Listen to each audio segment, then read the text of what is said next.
à tous, bienvenue dans le podcast L'attachement en pratique, le premier podcast francophone entièrement dédié à la théorie de l'attachement et ses applications cliniques. Que vous soyez professionnel de santé mentale ou du social, ou simple curieux, ce podcast est pour vous si la théorie de l'attachement vous intéresse.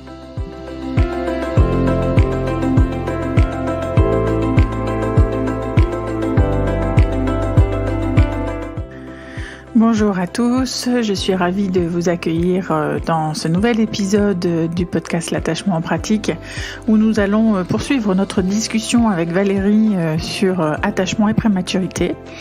Je m'appelle Alexandra Després, je suis docteure en psychologie spécialiste de la théorie de l'attachement. Vous commencez à me connaître, je pense, et c'est moi qui vais animer à nouveau la discussion avec Valérie et je vous retrouve à la fin de cet épisode.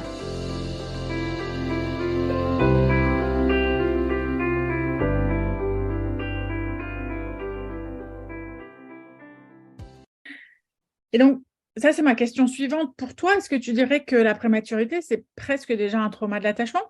Je pense qu'on ne peut pas dire ça comme ça, mais une situation à risque de difficulté d'attachement, très certainement. Oui. Certainement. Il faut être vigilant quand même. Ah oui, tout à fait. Un trauma de l'attachement, non, je ne dirais pas ça parce que l'attachement, il va se faire après la naissance de l'enfant et c'est un processus quand même dynamique, mais c'est une situation à risque. Déjà, il y a ce bonding qui se fait quand même d'une façon pas particulière. Voilà, qui ne se fait pas dans des situations habituelles, puisqu'il y a une séparation. Alors, effectivement, les soins de développement ont beaucoup apporté à ça et ont bien mis le point. Il a été montré que la pratique du pot à pot est un véritable remède à ces difficultés d'attachement et que ça perdure dans le temps. Les neurosciences l'ont montré, c'est quand même impressionnant.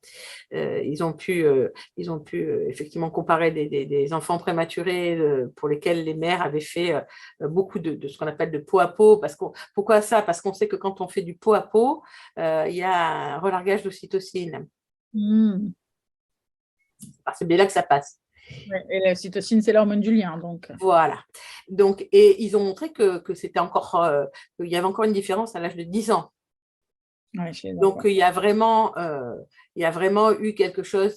Voilà. Donc, vous savez pas comment faire, faites du pot à pot, quoi. Voilà. Donc là, on a compris ça dans les services de néonatologie. Et voilà. Et nous, en même temps que moi, je partais sur l'attachement, le service a formé des personnes aux soins de développement. Donc, dans la même période, en 2015, on a commencé à avoir des formations. Donc, voilà, tout est en lien, tout fait sens. Voilà, donc là, on a des pistes pour aider ces parents. Et surtout, il faut être vigilant et ne pas hésiter, voilà, à aider les gens, à évaluer la sensorialité des enfants, ne serait-ce que pour, bien sûr pour l'enfant, bien évidemment, mais aussi pour expliciter cet enfant à ses parents et surtout analyser comment se passent les interactions pour essayer d'apporter une aide en montrant aux mères par le biais de vidéos comment ça fonctionne et dire voilà, c'est bien, vous voyez, ça fonctionne, regardez, vous êtes bien en lien avec lui. Et ça suffit juste de dire ça, c'est bien. Les gens, ils font leur chemin après. Ils font leur chemin tout seuls, quoi. Et voilà. Et ça, je pense qu'on est aidant. On est aidant. Quand je t'écoute, c'est vraiment élargir la médecine néonatale à la dimension du développement socio-émotionnel et sortir du physique, enfin, de la santé au sens physique, physiologique, je ne sais pas trop comment dire, pour vraiment inclure la santé mentale, ce qui n'était peut-être pas tout à fait le cas il y a 20 ans et ça commence à se mettre en place, en fait. Tout à fait. Et on sait quand même que les gens qui ont des difficultés socio-émotionnelles, on va dire, on est à risque, on est à risque même physiologiquement. Oui, on est plus à risque physiologiquement. Donc, c'est aussi une promotion de la santé physique, quoi. L'idée, c'est quand même maintenant que la plupart de ces enfants survivent quand même. L'idée, c'est qu'ils deviennent des gens qui vivent bien leur vie, Ouais. et qui sont bien dans leur vie et bien dans leur… Voilà, et c'est ça qui est important. Voilà. Sur la prématurité, enfin, si on peut, enfin, j'imagine si on met une perspective historique, la première étape, ça a été de faire survivre les bébés. La deuxième étape, ça a été de réduire le handicap.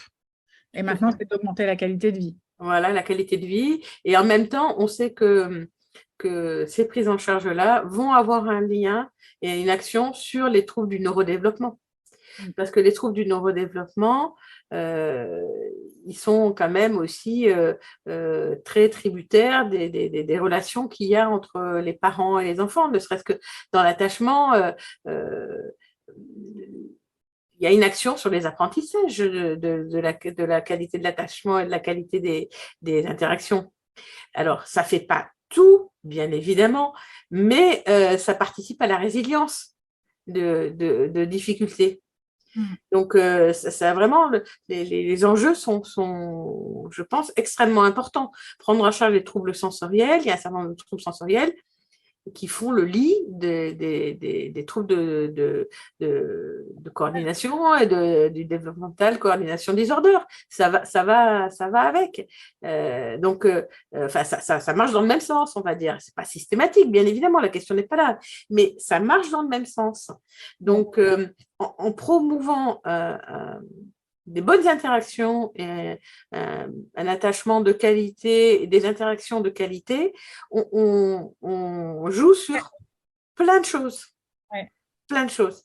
Et c'est pour ça qu'il faut prendre… des choses auxquelles on ne penserait pas, mais par exemple les compétences en maths, en lecture. Voilà. Alors, après, ça ne fait pas tout. C'est pas aussi simple que ça. Mais je crois que ça participe à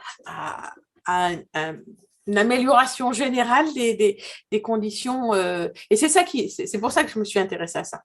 Okay. Parce que je me suis dit, là, on a un point de vue qui est global et qui est globalement bénéfique. Et vraiment, il faut qu'on y aille, il faut qu'on s'en occupe vraiment vite. Voilà. Et il y a des papiers sur les programmes d'intervention, hein, justement.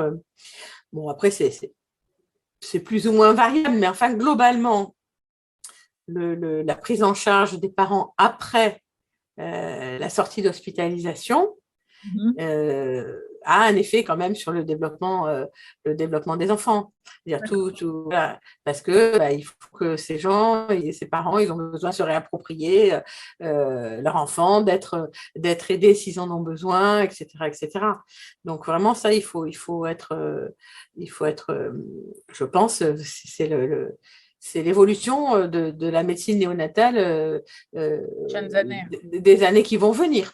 Et d'ailleurs, nous, on a commencé à mettre en place un parcours avec des visites à domicile pour les enfants ou en situation qui cumulent, on va dire, plusieurs difficultés, en particulier les zones de Marseille, les arrondissements qui sont en grande précarité. Hein, il y a 6 arrondissements qui sont en très grande précarité, où il y a énormément de mères isolées. Et donc, pour apporter du soutien dans ces situations qui cumulent les facteurs de risque. Ouais. Non, mais avec la visite à domicile, on fait d'une pierre plusieurs coups, j'ai envie de dire. Hein. On soigne évidemment le lien. Donc, c'est préventif pour les troubles qui relèvent de la prématurité. C'est préventif par rapport à l'isolement des mères, c'est préventif par rapport au développement cognitif et langagier. Donc, vraiment, c'est très, très bénéfique de façon générale. Là, je ne pense pas qu'on ait beaucoup de mamans de prématurés qui nous écoutent, mais il y en a peut-être. Qu'est-ce que tu pourrais leur dire? Parce que j'imagine que quand elles écoutent ce qu'on dit et tout l'ensemble des risques qu'on est en train d'énumérer, ça peut être un petit peu anxiogène.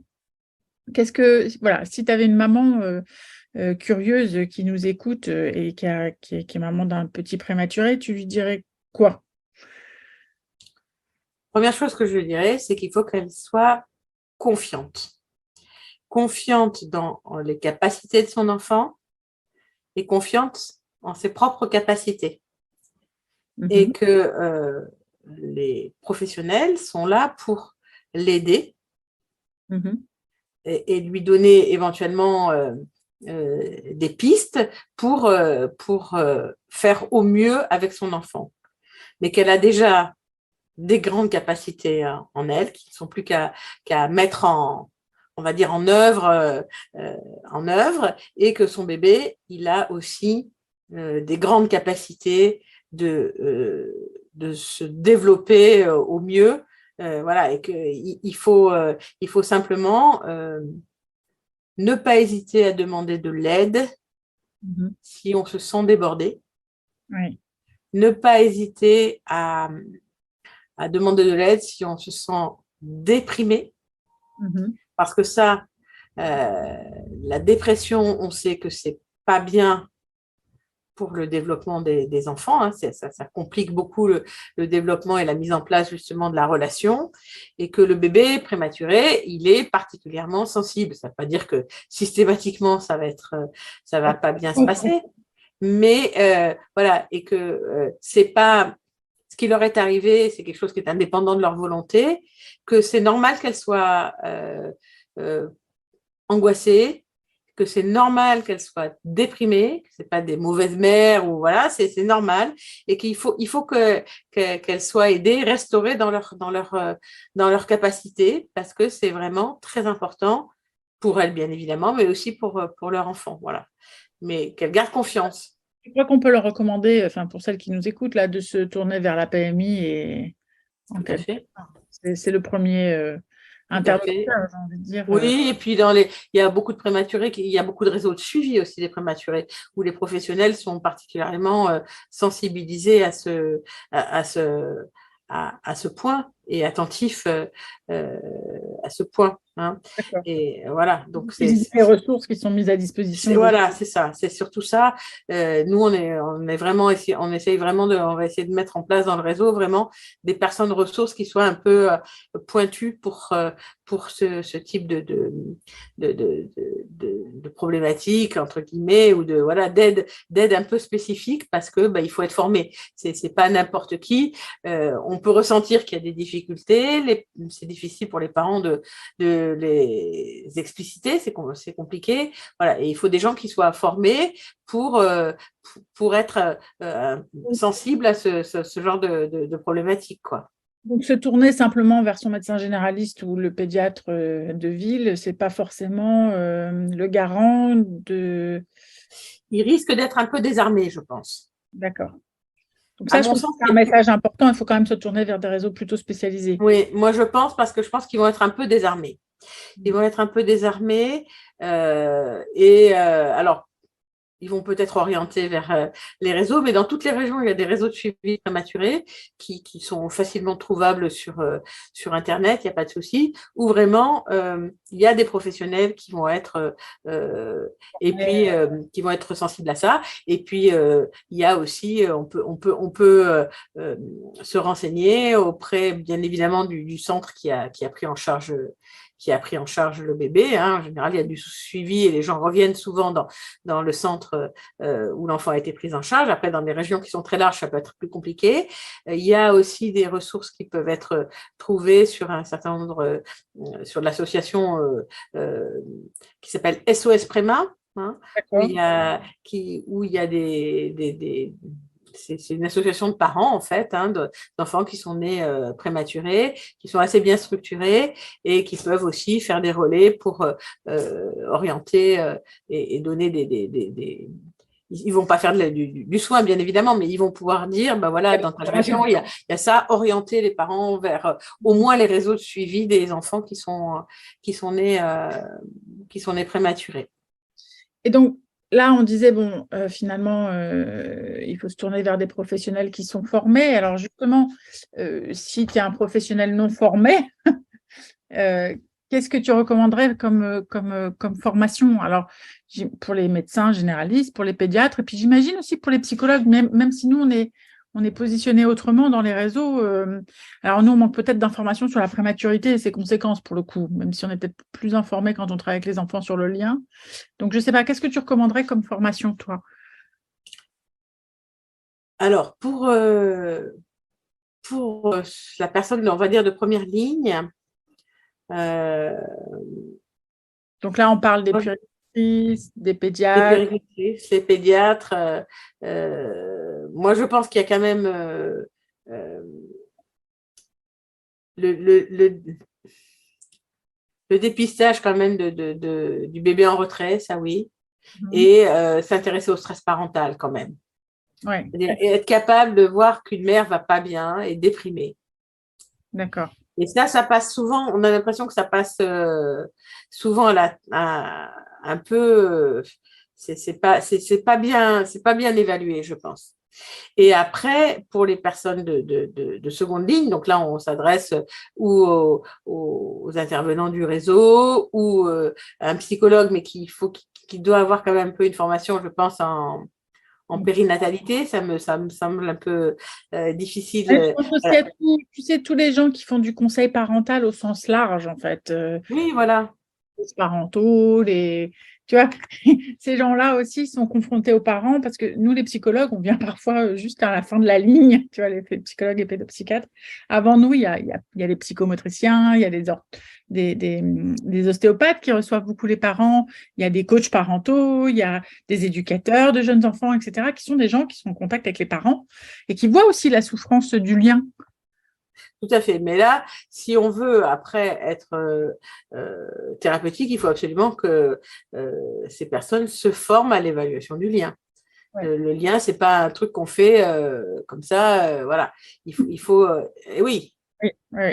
Oui, ou alors qu'ils sachent, voilà, qu'ils Oui, sachent. ou qu'ils sachent à qui envoyer pour une vraie évaluation du lien. Et qu'après ils fassent partie des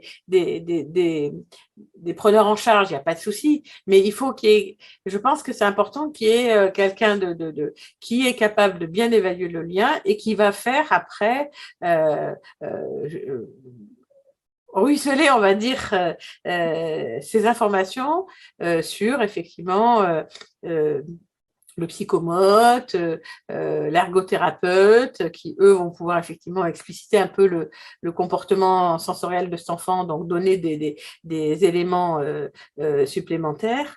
Voilà, pour que ça se fasse, ça se fasse à plusieurs et de façon un peu qui soit synchrone, parce que les psychomotes sont tout à fait capables, après un certain nombre d'ailleurs sont formés à évaluer le champ du lien et à travailler le lien, les orthophonistes pour l'alimentation. Je les ai pas nommés tout à l'heure, les psychomotes, mais évidemment, et les orthophonistes aussi, bien sûr. Orthophonistes, les ergothérapeutes, les psychomotriciens, un certain nombre de Oh, kinésithérapeutes aussi qui sont intéressés, mais voilà. Mais là, il y a un champ de paramédicaux qui vont être très utile. sollicités. Et d'ailleurs, jusqu'à présent, donc psychologues, psychomotriciens et ergothérapeutes n'étaient pas dans la nomenclature de la sécurité sociale des rééducations remboursées. Et Hmm. 3 régions françaises sont en train de faire une expérimentation de l'article 51. L'article 51, c'est une expérimentation qui vise à voir si on va mettre dans la nomenclature un certain nombre de rééducations. C'est une Hmm. expérimentation qui est sur 5 ans. Donc, il y a le réseau Occitanie, le réseau Aquitaine et le réseau de la région donc PACA où je travaille. Et donc, ça vise à effectivement permettre que très précocement, il y ait des rééducations et enfin des prises en charge. Rééducation, le terme est un peu inapproprié, on va dire, mais des prises en charge en psycho, en psychomote et en ergothérapie qui soient dans le droit commun, donc qui soient remboursés. Voilà, pour permettre justement qu'on puisse très tôt prendre en charge ces enfants. Notamment. Moi, je pense à une mention spéciale quand même pour les orthophonistes. Alors, j'ai une amie qui est orthophoniste et qui est spécialisée dans les troubles de l'oralité Hum, et qui intervient justement avec les bébés préma ou bien des sûr. bébés qui ont été hospitalisés avec des intubations, etc. Ouais. Parce qu'on sait que c'est très compliqué. Et alors, en fait, pour ce que j'en ai vu moi, hein, et j'ai pas vu beaucoup, mais j'en ai vu en vidéo des bébés de pouponnière, en fait, hein, qui Mhm. préma, enfin, et il se joue alors, quand il y a un trouble de l'oralité qui est dû à l'hospitalisation, en fait, il se joue quelque chose dans les interactions alimentaires de très, très particulier, de très réactivation de la traumatique. Et en fait, c'est l'orthophoniste spécialisé qui va prendre ça en charge. Ça relève presque pas de la psycho, en fait. Non, bien sûr. C'est bien qu'il y ait un psychologue éventuellement pour le penser avec le parent, mais dans l'interaction, j'ai trouvé que l'action de l'orthophoniste était particulièrement efficace pour cette problématique-là, qui va avoir un impact interactionnel extrêmement important. Énorme, bien sûr. C'est un enjeu énorme, l'alimentation. C'est un enjeu énorme, l'alimentation. Donc, on n'y pense pas, mais enfin, c'est des choses tout à fait. Peuvent très, donc, très ça peut... Voilà, donc ça fait appel à vraiment toute une palette adaptée aux besoins des uns et des autres. Voilà. Et donc ça, c'est vraiment, je pense, une attention quand même de plus en plus des professionnels et des médecins qui suivent les enfants prématurés d'aller dans d'aller dans un champ de compétences multiples et de façon précoce. Voilà, c'est ça qu'il faut dire. S'il y a besoin, bien sûr, bien évidemment. Mais il ne faut pas hésiter si on sent que c'est un petit peu compliqué, un petit peu difficile. Les situations se débloquent finalement assez vite. C'est ça qu'il faut que les parents ouais, et plus on les prend tôt et plus on débloque un certain nombre de situations qui paraissaient un peu insurmontables initialement, et en fait les enfants ils sont très résilients. Il faut faire confiance au bébé, et que les parents se fassent confiance aussi dans leur capacité, même s'ils ont une impression qui est un peu négative parce que ce bébé ils ne comprennent pas bien comment il réagit, voilà. Mais ils ont des capacités de s'occuper de leur bébé, simplement ils ont parfois besoin d'un peu des petits éclaircissements et d'être soutenus dans leur parentalité, voilà, c'est ça. Donc, si on devait résumer tout notre échange, ce que moi j'en retiens, et puis tu compléteras si tu veux, c'est que donc la prématurité, c'est une condition quand même de santé et de santé mentale particulière, en tout cas que c'est une population avec des vulnérabilités spécifiques qu'il faut prendre en compte, qu'on a besoin d'avoir des professionnels formés, mais notamment formés à la détection des troubles du lien, pour pouvoir stopper les spirales infernales qui ont aussi des conséquences sur le développement cognitif et la santé à long terme. Que parmi, donc il y a toute la dimension de l'évaluation, c'est-à-dire savoir détecter. Et pour ça, c'est retrait relationnel, évaluer le retrait relationnel du bébé, le profil sensorimoteur, la dépression chez les parents et les interactions, la qualité des interactions. Et puis qu'après, dans les interventions, finalement, il y a un panel d'interventions possibles qui ne sont pas que médicales, donc psychomotricité, orthophonie, ergothérapeute, et puis tout ce qui est intervention à domicile. Et si je t'ai bien entendu, c'est passé un peu rapidement, mais le fait de faire du vidéo feedback, c'est-à-dire d'utiliser la vidéo comme moyen d'informer les parents qui sont par ailleurs compétents sur la spécificité de communication de ce bébé-là, à ce moment-là de son développement, pour toi, c'est un outil tout à fait valide. Moi, je pense que ça peut être, je pense, tout à fait aidant. Et il y a des publications qui le montrent. Hein, qui le montrent. Que, pardon. Fini. Non, je dis, ça peut être vraiment du soin. Oui, d'accord. Oui, tout à fait. Voilà. Donc, c'est pas juste regarder pour regarder. C'est une forme de soin qui permet effectivement aux parents c'est bien plus efficace que la des thérapie mots verbale, par exemple. Voilà. Ça, je dis pas il n'en faut pas, mais je pense que c'est certainement beaucoup plus efficace que des mots. Voilà. Et montrer, moi j'ai souvenir d'un petit bébé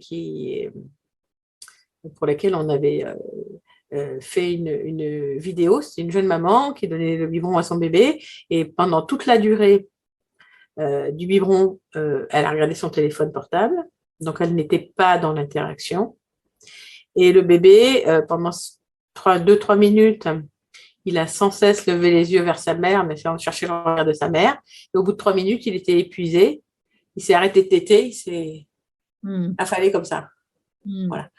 Montrer ça, alors, certes, c'est violent, hein, mais bon, nous, en tant que professionnels, ça nous a quand même interloqué. Donc, je ne pense pas qu'il faille le montrer comme ça, mais c'est pour dire la puissance des choses, et peut-être pas montrer tout, mais en disant, quand il regarde sa mère et qu'elle regarde le téléphone, peut-être se dire, qu'est-ce que vous...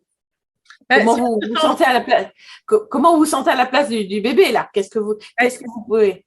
Moi, en tant que spécialiste de l'utilisation de la vidéo, justement, il y aurait deux choses. Il y aurait le centrage du regard accompagné avec le parent, pas tellement sur ce que la maman fait, mais sur ce que le bébé fait. Il vous regarde, regardez, il vous regarde, regardez, il regarde. Donc voilà, qu'est-ce qu'on fait de ça? Et la deuxième chose, c'est si elle constate ou si on amène à lui faire constater qu'elle est sur son téléphone, mais pourquoi? Qu'est-ce que ce téléphone vient permettre d'un confort où est le malaise en fait pour qu'on ait besoin de se couper avec le téléphone. Et ça requiert une élaboration évidemment parce qu'il y a de bonnes raisons pour qu'on agisse. Il y a de bonnes raisons. C'est peut-être compliqué et c'est peut-être déjà un signe que le lien est un peu mis à mal. Donc ça s'élabore évidemment. Mais je pense que la première chose que je montrerai, c'est les signaux du bébé, clairement. Clairement, regardez, il cherche le lien, il cherche le lien, il cherche à vous regarder. Ouais. Il a besoin de vous regarder. C'est pas, c'est plus, il a besoin de vous regarder. Après, je pense à des mamans que j'ai eues en consultation et qui étaient avec des symptômes dépressifs. Et quand le bébé les regardait, justement, et leur offrait une interaction, elles se sentaient mises à mal parce qu'elles avaient une représentation d'elles-mêmes comme ne méritant pas ça. Et voilà, donc ça veut dire que voilà, ce regard du bébé est douloureux pour la maman et du coup, il y a vraiment un accompagnement. Donc ça, moi, ça coche tout de suite pour la dépression postpartum en fait. Hein. Oui, voilà. Donc, ne serait-ce que ça, si juste les gens arrivent à percevoir qu'il y a ce type de difficulté, c'est là où il faut orienter parce que, mais il faut avoir un petit peu de finesse dans l'analyse un petit peu d'attention, on va dire, et surtout voilà, être un peu attentif à comment se comporte la maman pendant la consultation. Il y a des petites choses sur lesquelles il faut être voilà, sensible, on va dire. Parce que l'éprouver, je pensais à la maman qu'on prenait en exemple tout à l'heure, avec un bébé voilà, qui ne peut pas tolérer et le toucher et le regard en même temps. On peut faire constater à la maman que ce bébé, pour lui, c'est difficile de faire les deux. Et puis, il y a l'exploration de l'éprouver pour la maman, c'est-à-dire mon bébé, il ne peut pas me regarder et me sentir en même temps. Comment moi, je me sens à ces moments-là. Et je pense que là, pour le coup, mettre les mots sur tout ça, grâce à la vidéo, ça permet aux mamans d'élaborer. Voilà, moi, je pense que ça peut les aider grandement, quoi. Vraiment, moi, je pense que c'est un outil. Alors, c'est un outil qu'il faut apprendre à maîtriser. Hein. C'est pas. Voilà. Voilà. Mais je pense qu'il y a un certain nombre de professionnels qui peuvent apprendre à maîtriser cet outil et rendre service et aider des parents et des bébés à harmoniser leurs interactions, à avoir des interactions qui soient de bonne qualité et dont on sait que ça va faire du bien à tout le monde de toute façon, parce que le parent, il va se sentir mieux forcément si l'interaction est de bonne qualité. Donc après, c'est un ping-pong, quoi. Hein, voilà. Le bébé est plus facile à consoler, il est plus facile à comprendre, donc c'est plus facile à répondre à ses besoins. Enfin, ça change la direction de la spirale interactionnelle. Donc, exactement. Que bénéfique. Bon, je pense qu'on a à peu près tout dit. Est-ce que toi, tu as envie de rajouter quelque chose en particulier? Ben non, je crois que j'ai exprimé les choses qui me paraissaient importantes et me tenaient à cœur. Et j'espère qu'effectivement, ça aura intéressé un certain nombre de personnes qui ne sont pas dans ce champ-là de la médecine, on va dire. Hein. C'est vrai que la néonatologie, c'est un champ un peu particulier, mais voilà, je pense que c'est dans la pratique. On, on rencontre, hein, il y a quand même un certain nombre d'enfants qui naissent prématurés toutes les années en France. Et surtout, ces difficultés, elles ne sont pas spécifiques aux très grands prématurés, c'est ça qu'il faut dire quand même.